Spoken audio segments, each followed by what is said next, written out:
राधे राधे दोस्तों, आप सभी का आपके अपने चैनल धर्म शक्ति में स्वागत है। हनुमान जी यानी चमत्कार का दूसरा नाम। पौराणिक काल से बजरंगबली का नाम चमत्कारों से जुड़ा हुआ है।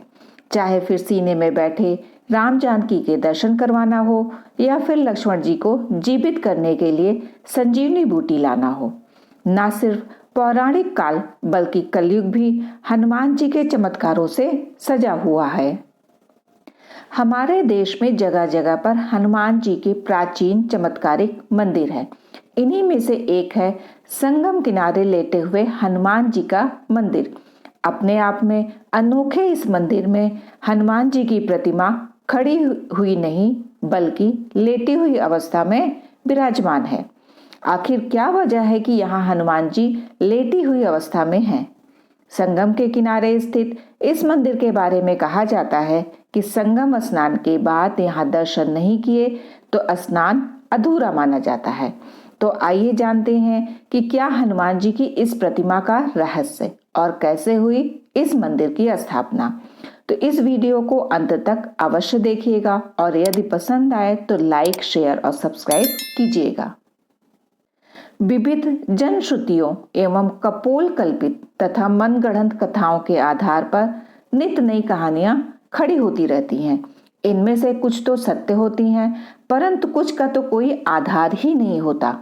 यही बात इलाहाबाद में प्रयागराज क्षेत्र के संगम तट पर स्थित पुराण प्रसिद्ध लेटे हुए हनुमान जी के विषय में भी है।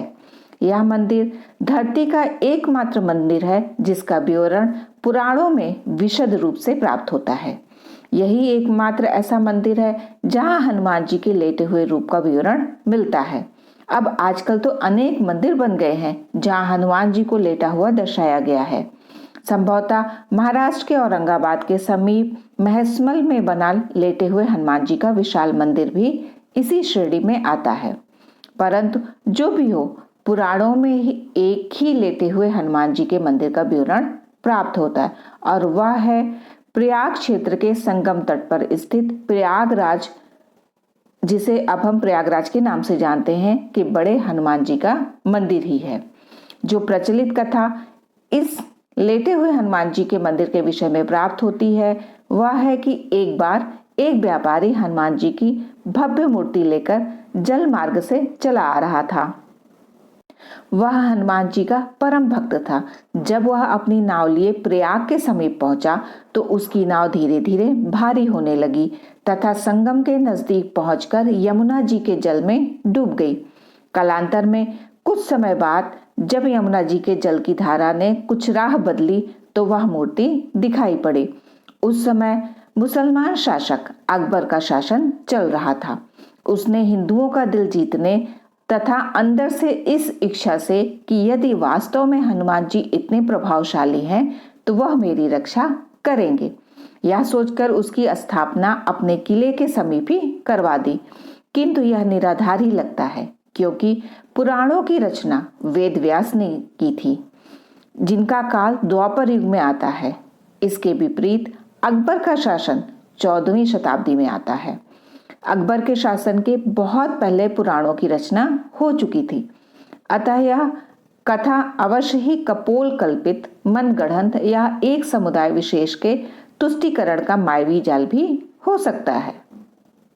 जो सबसे ज्यादा तार्किक, प्रामाणिक एवं प्रासंगिक कथा इसके विषय में जनश्रुतियों के आधार पर प्राप्त होती है वह यह है कि रामावतार में अर्थात त्रेता युग में जब हनुमान जी अपने गुरु सूर्यदेव से अपनी शिक्षा दीक्षा पूरी करके विदा होते समय गुरु दक्षिणा की बात चली तो भगवान सूर्य ने हनुमान जी से कहा कि जब समय आएगा तो वे दक्षिणा मांग लेंगे।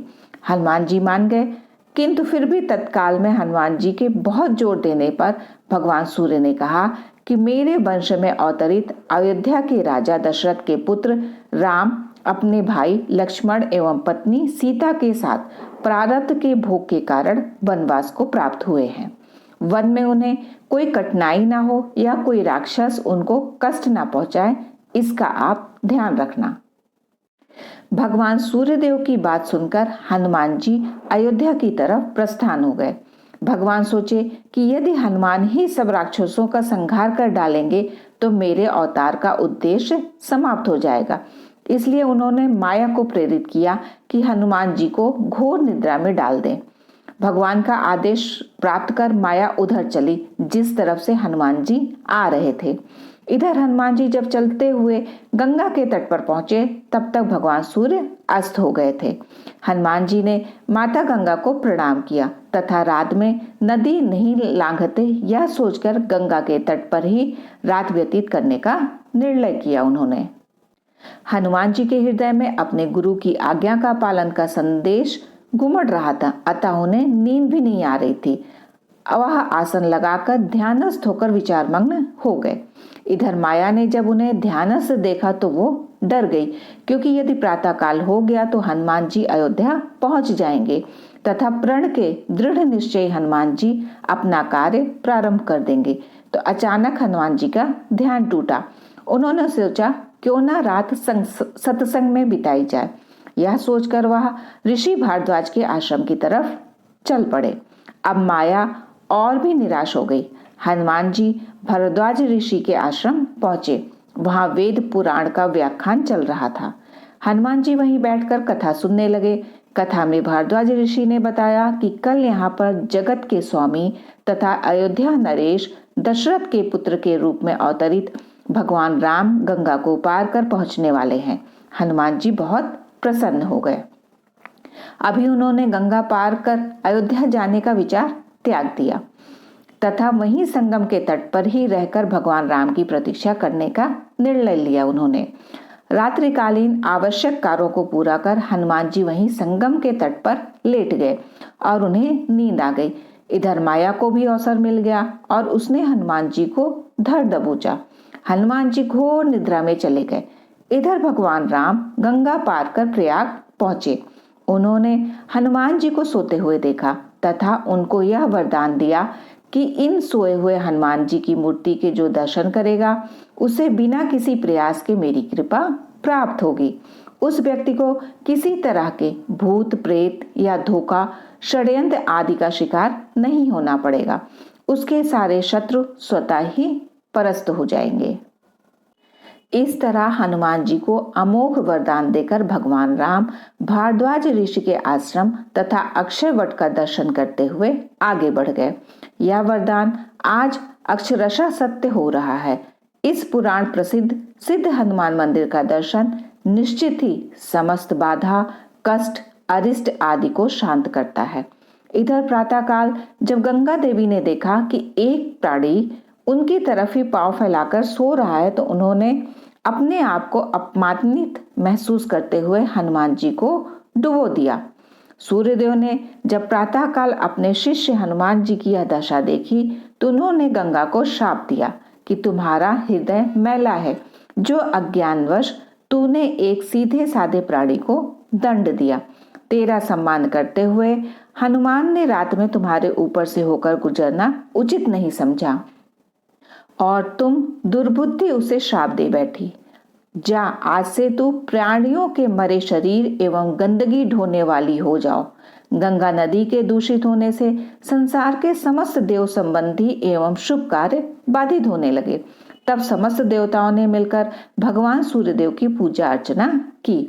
तब भगवान सूर्यदेव ने कहा कि जा गंगे, तेरे जल के ऊपर मेरी किरणों के पड़ते ही तुम्हारे जल की पवित्रता बढ़ जाएगी तथा तुम्हारे जल से मेरा किया गया स्तवन पूजन कोटि गुना फल देने वाला होगा। भगवान सूर्य के कहने पर गंगा ने कहा कि हनुमान चतुर्मास व्यतीत होते ही पुनः भगवान राम की सेवा में उपस्थित हो जाएंगे। तब तक हनुमान जी किष्किंधा पर्वत पर सुग्रीव की सेना में लगे रहे। चतुर्मास बीतने पर भगवान राम सीता की खोज करते हुए किष्किंधा पर्वत पर पहुंचे। वहां पर उनकी मुलाकात भगवान राम से हुई। कालांतर में जब मुगल शासन के दौरान अकबर के समय में जब बादशाह अकबर ने उस सिद्ध तपोभूमि को अपने किले के रूप में परिवर्तित करना प्रारंभ किया, तब उसके दीवार की ही सीध में सोए हुए हनुमान जी का मंदिर पड़ गया। उसने तत्कालीन हिंदू धर्म गुरुओं एवं पंडितों को रुपए पैसे का लोभ देकर तथा डरा धमकाकर उन सोए हुए हनुमान जी के मंदिर को अन्यत्र स्थापित करवाने के लिए राजी किया। हनुमान जी की मूर्ति की खुदाई होने लगी। जब समूची मूर्ति की खुदाई नीचे से कर ली गई तब उसे उठाया जाने लगा। जब लगातार कोशिशों के बावजूद भी मूर्ति नहीं उठी तब उसे भारी सामान उठाने वाली मशीन से उठाने की कोशिश की जाने लगी। ज्यों-ज्यों उस मूर्ति की उठाने की कोशिश की गई वैसे वैसे मूर्ति और भी नीचे धंसती चली गई। अंत में डरकर अकबर ने उस मंदिर को हटवाने का काम बंद करा दिया तथा डर के मारे उसने हनुमान जी की बड़ी पूजा आराधना की। आज भी उसके उतने बड़े भव्य किले की दीवार हनुमान जी के मंदिर की तरफ टेढ़ी ही है। एक और ऐसी मान्यता है कि संगम का पूरा पुण्य हनुमान जी के इस दर्शन के बाद ही पूरा होता है। कहा जाता है कि हनुमान जी की इस प्रतिमा के पीछे उनके पुनर्जन्म की कहानी जुड़ी हुई है। जानकारी के अनुसार जब लंका जीतने के बाद बजरंगबली अपार कष्ट से पीड़ित होकर मरणासन अवस्था में पहुंच गए थे, तब माता जानकी ने इसी जगह पर उन्हें अपना सिंदूर देकर नया जीवन और हमेशा आरोग्य और चिरायु रहने का आशीर्वाद दिया था। इसके साथ ही माता जानकी ने यह भी कहा था कि जो भी इस त्रिवेणी तट पर संगम स्नान पर आएगा उसको संगम स्नान का असली फल तभी मिलेगा जब वह हनुमान जी के दर्शन करेगा। माता जानकी के सिंदूर दिए जाने के बाद से ही इस मंदिर में आने वाले भक्त बजरंगबली को सिंदूर दान करते हैं। इसे बहुत ही शुभ माना जाता है। आपको ये भी बता दें कि हनुमान जी की इस प्रतिमा को प्रयाग का कोतवाल होने का दर्जा भी मिला हुआ है। इस मंदिर के बारे में ये भी कहा जाता है कि 1400 ईस्वी में जब भारत में औरंगजेब का शासनकाल था तब उसने इस प्रतिमा को यहाँ से हटाने की कोशिश की थी। इसके लिए उसने 100 सिपाहियों को लगाया था, लेकिन कई दिनों की मेहनत के बाद भी वो प्रतिमा को हिला नहीं पाए। ऐसा कहा जाता है कि जो भी भक्त सच्चे मन से इस प्रतिमा में मन्नत मांगता है उसकी सभी मनोकामनाएं अवश्य पूर्ण होती हैं।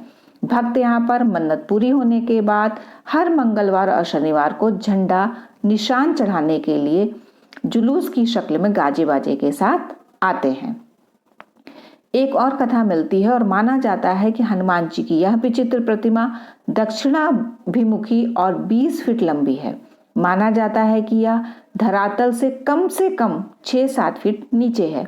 संगम नगरी में इन्हें बड़े हनुमान जी, किले वाले हनुमान जी, लेटे हुए हनुमान जी और बांध वाले हनुमान जी के नाम से जाना जाता है। इस प्रतिमा के बारे में ऐसा माना जाता है कि इनके बाएं पैर के नीचे कामदा देवी और दाएं पैर के नीचे अहिरावण दबा हुआ है। उनके दाएं हाथ में राम लक्ष्मण और बाएं हाथ में गदा शोभित है। बजरंगबली यहाँ आने वाली सभी भक्तों की मनोकामनाएं अवश्य ही पूर्ण करते हैं। एक अन्य कथा के अनुसार कन्नौज के राजा से जुड़ी मंदिर की कहानी है। मंदिर 600 से 7 साल पुराना माना जाता है। बताते हैं कि कन्नौज के राजा के कोई संतान नहीं थी, तो उनके गुरु ने उपाय के रूप में बताया कि हनुमान जी की एक ऐसी प्रतिमा का निर्माण करवाएं जो राम लक्ष्मण को नागपाश से छुड़ाने के लिए पाताल में गए थे। हनुमान जी का यह विग्रह विंध्याचल पर्वत से बनवाकर लाया जाना चाहिए था। जब कन्नौज के राजा ने ऐसा ही किया और वह विंध्याचल से हनुमान जी की प्रतिमा नाव से लेकर आए, तभी अचानक से नाव टूट गई और ये प्रतिमा जलमग्न हो गई।